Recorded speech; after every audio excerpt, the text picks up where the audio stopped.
Plank problem. Mr. Arthur Harmsworth of 10 Ashby Road has 84 builders' planks in his front garden, a situation which he describes as crazy. Schoolchildren go international.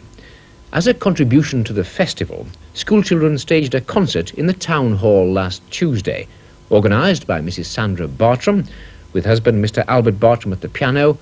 Over 50 schoolchildren dressed in different national costumes put on a quick-fire programme of featured singing, reciting, ballet and tap dancing, piano solos and recorded duets, interspersed with group dance formations before a crowded and mainly appreciative audience.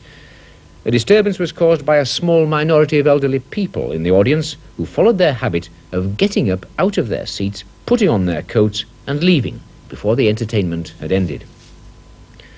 Bad weather. Councillor Betty Winfield told a meeting of the council on Friday that last week's bad weather was a matter for regret and that it had caused her personal distress.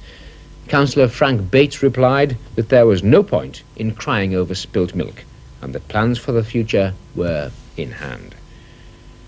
Only steam. Firemen were called to the public conveniences in the marketplace last Monday, but it turned out to be a false alarm with good intent. The chief fire officer said it was only steam. No shortage of string. 234 balls of string have been collected during the past month by the Women's Royal Voluntary Service. A spokeswoman said that a decision on what use they were to be put to would be announced shortly. More attractive hall. Improvements to the social hall in the High Street are going ahead. The main window is being blocked up and both the ceiling and the floor lowered by 6 inches, projects which have been mooted many times in the past few years. In addition, a one-way turnstile is to be installed in an attempt to deal with the recurring problem of the elderly people who get up and leave before the end of the entertainment. Society all set for Viva Mexico. The Musical Society's second production, Viva Mexico, takes to the stage at the Social Hall next week. This light-hearted comedy musical runs from Monday to Saturday. Set in a remote part of the country in the midst of a revolution, Viva Mexico includes such well-known songs as La Cucaracha, Ay Ay Ay Ay, and Oh Foolish Moon. Main character in the show is the son of the owner of the El Rancho Grande, Ramon, otherwise known as the bandit leader El Zorro. He's played by Graham Crabtree. In an effort to keep production costs to the minimum, members of the society have built the scenery. In charge of musical direction is Arthur Bramley, who said that the company had high hopes for the show and were confident that the new turnstile installation would prevent a recurrence of the episode involving the elderly people which had disrupted the first night of last year's production of Fiddler on the Roof. Soil to spare. The council has a few tons of soil to spare, councillors heard on Tuesday. Soil from new graves at the cemetery has been used in the past to fill in the nearby brook, which has now been piped. Councillor Brecknock told a meeting of the council that no more soil was needed for filling in. Councillors agreed that the soil should be left at the end of the roadway until it was decided what to do with it. Another evening's entertainment spoiled. A varied evening of choral solos, duets and trios was given by the Townswomen's Guild last week.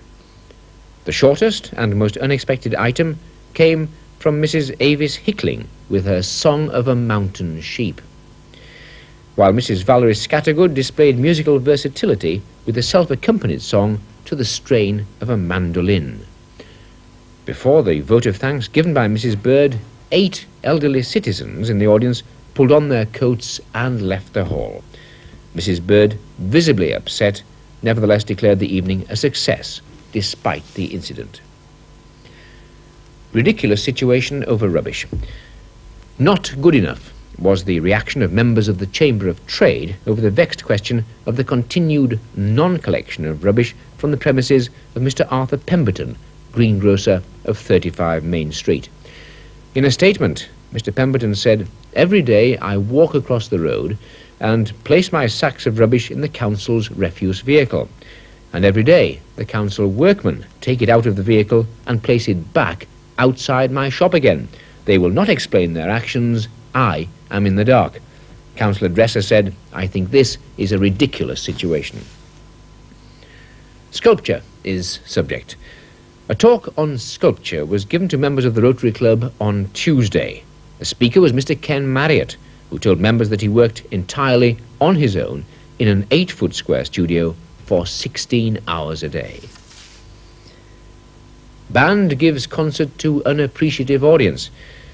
The Silver Prize Band gave a concert to elder citizens at their club in Broad Street last Thursday. During the evening, the conductor announced that the band would perform a medley of tunes, and the audience were invited to guess how many. This invitation was sadly not taken up by members of the audience, who left the hall en masse before the vote of thanks.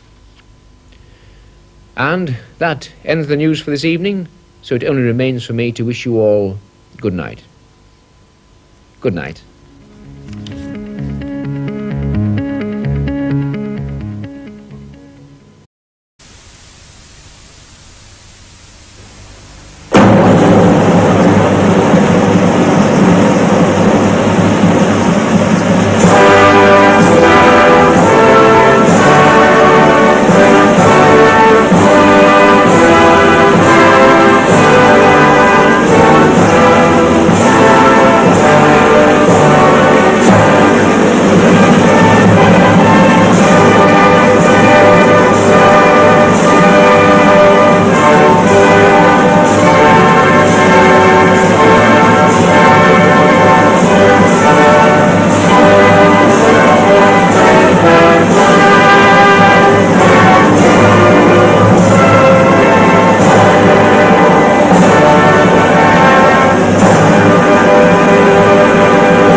With the time at 12:30.